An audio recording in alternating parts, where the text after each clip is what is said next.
5 fakta mengenai Terowong Menora. 1. Terowong Menora telah dirasmikan pada 24 September 1987 oleh Sultan Perak ketika itu, sekaligus semasa pembukaan lebuh raya Ipoh ke Cangkat Jering.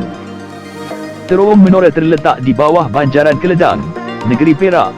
Terowong sepanjang 800 meter ini merupakan sebahagian daripada lebuh raya utara selatan antara Plaza Tol Ipoh dengan Kuala Kangsar.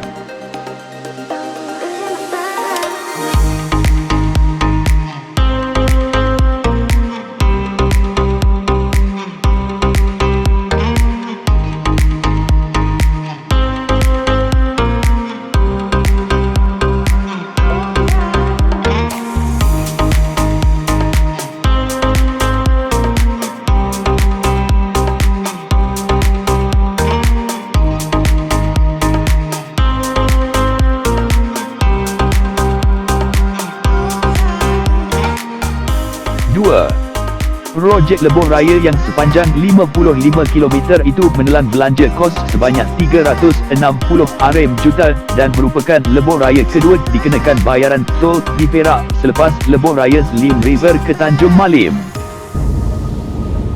3. Setelah 35 tahun beroperasi, pembinaannya memberi manfaat kepada pengguna lebuh raya dengan memendekkan perjalanan dari utara ke selatan sejauh 30 km. Kalau waktu malam agak menakutkan jika memandu berseorangan dan selekoh selepas terowong juga berbahaya, jadi berhati-hatilah ketika memandu. 4. Terowong Menora sepanjang 880 meter dan 830 meter. Ada juga pendapat yang mengatakan terowong yang digunakan dari utara ke selatan dinamakan Terowong Meru, manakala dari arah selatan ke utara pula dinamakan Menora. 5. Walaupun ia sebelah menyebelah, kedua-dua terowong tersebut tidak sama jaraknya kerana sudut potongan pintu masuk, keluar dan selekoh yang berbeza.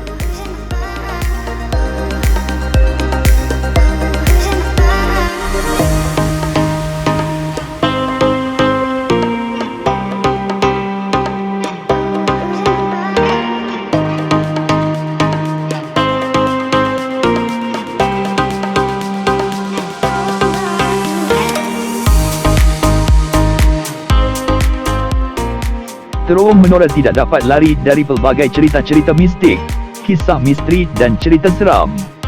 Ada yang mengaitkan dengan makhluk halus, Volkswagen kuning dan skuter putih.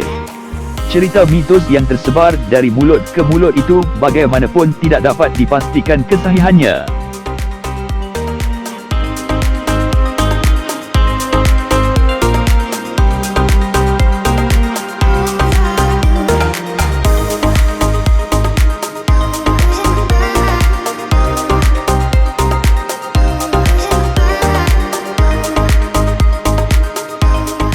Berhati-hati memandu di jalan raya dan kita memanfaatkan kemudahan yang telah diberikan.